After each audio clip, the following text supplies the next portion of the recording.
নাহিদ রেডিয়া কিছু হবে না ভাই, কিচ্ছু হবে না। কর্তৃপক্ষের নির্দেশনার মাধ্যমে করা হয়েছে স্যার অফারগুলো। কর্তৃপক্ষ চাইলে করে দিলেন, এটা তো হয় না। আপনি তো গ্রাহকের কাছে একটা জবাবদিহিতার ব্যাপার আছে না, যে দাম কেন বাড়লো, রিজন তো দেখাবেন। কি কি কি শুরু করছেন আপনারা? হ্যাঁ, সিম কোম্পানি নাহিদ ভাইরে জিজ্ঞাসা করবেন যে বলেন তো নাহিদ ভাই 1 GB ইন্টারনেটের বর্তমানে দাম কত? নাহিদ ভাইরে জিজ্ঞাসা করবেন কেউ পাইলে সাংবাদিকরা, বলেন তো ভাই আপনি তো এই মন্ত্রণালয়ের দায়িত্বে আছেন, বলেন তো ভাই যে এখন বর্তমানে কয় টাকায় কয় মিনিট পাওয়া যায়, এটা তার মুখে ঢোকায় থাকার কথা না? সেটা তো ভাই বাদই দেন, মানুষের জনগণের আশা তো বাদই দেন।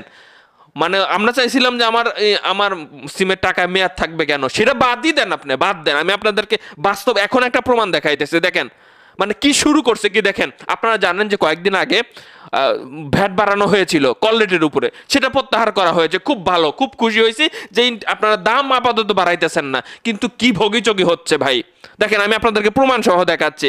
বাংলালিংক সিমে 2-3 দিন আগেও আপনি 10 টাকায় 15 মিনিট পাইতেন। 10 টাকায় কয় মিনিট? 15 মিনিট।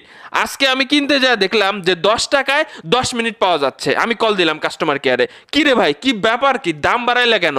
প্রথমে তারা আমার বুঝাইতে চাইলো যে ওই যে ভ্যাট বাড়ছে। আমি তো বললাম যে ভ্যাট বাড়ছে, এটা প্রত্যাহারও করছে, সমস্যা কি? এখন কেন মিনিটের দাম বাড়বে? জনগণের কাছে কোনো মানে বক্তব্য নাই? বলে যে কর্তৃপক্ষ সিদ্ধান্ত নিছে। কর্তৃপক্ষ যা খুশি তাই সিদ্ধান্ত নেবে? মিনিটের দাম বাড়াইছে, কল রেট আমরা ঠিক করে দিছি, কিন্তু মিনিটের দাম আমরা সিদ্ধান্ত নিছি এটা রাখবো, মানে কি? ইয়ার কি পাইছেন, মজা পাইছেন? ভিডিওটি শেয়ার করবেন দর্শক শ্রোতা। মানে নাহিদ ভাইয়ের কাজ কি করতেছে আমি জাস্ট জানতে চাচ্ছি। সে কি নিজের ব্যর্থতার খাতায় নাম লিখাতে যাচ্ছে? ওনার মন্ত্রণালয়ের কাজ কি? ওনার মন্ত্রণালয় সম্পর্কে পোস্ট কোথায় ওনার ফেসবুকে? এত কথা বলার পরে, মানুষজন এত লেখালেখির পরেও উনি কি বোঝেন না জনগণের কথা? তাহলে আর জীবনে জনগণের গ্রাহকদের কথা, মোবাইল ইন্টারনেট গ্রাহকদের কথা কারা বুঝবে? বোঝার মতো লোক আছে ভাই? সামনে যারা আসবে তারা তো কানে তুলে দিয়ে বসে থাকবে। আমরা কি চাইছিলাম যে আমার আলু পটল আমি তো ভাই সবজি কিনে রাখিনি আমার ফোনে, তাই না? আমি সবজি বাসায় কিনে রাখছি, সেটা পচে যাবে। আমার মিনিটের আমার ভাই ব্যালেন্সের মেয়াদ থাকবে কেন? সেটা আমরা চাইছিলাম যে মেয়াদ যাতে না থাকে। সেটা তো দূরে যান, সেটা ভাই দূরের কথা, দূরের চিন্তা। এখন গোপনে কত কৌশলে কিভাবে মিনিটের দাম বাড়াবে সেটা আপনারা দেখেছেন।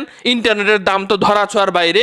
অনেকেই আছে আমাদের কমেন্ট বক্সে লিখতেছে যে ভাই এই 1-2 মাস আগেও যে টাকা দিয়ে আমি খরচ করে আমি কথা বলতাম বা ইন্টারনেট চালাইতাম, এখন সেটার চেয়ে দ্বিগুণ হয়ে গেছে বা সেটার ওর চেয়ে অনেক বেশি হয়ে গেছে।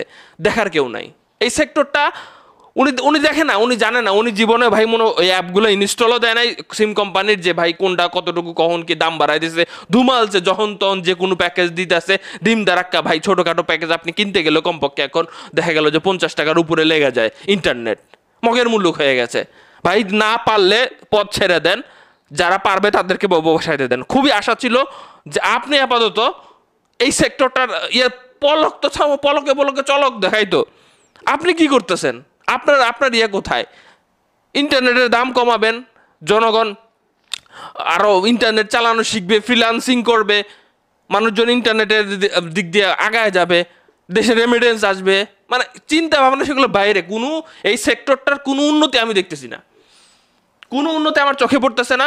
গ্রাহকদের মানে আপনারা তো দেখেছেন সেই সময় মোবাইল ইন্টারনেট কতটা গুরুত্বপূর্ণ ছিল, খেয়াল করেছেন আপনারা? এই ঘটনায় পুরো মোবাইল ইন্টারনেট কতটা গুরুত্বপূর্ণ ছিল। যা খুশি তাই চলছে, দুঃখজনক ব্যাপার।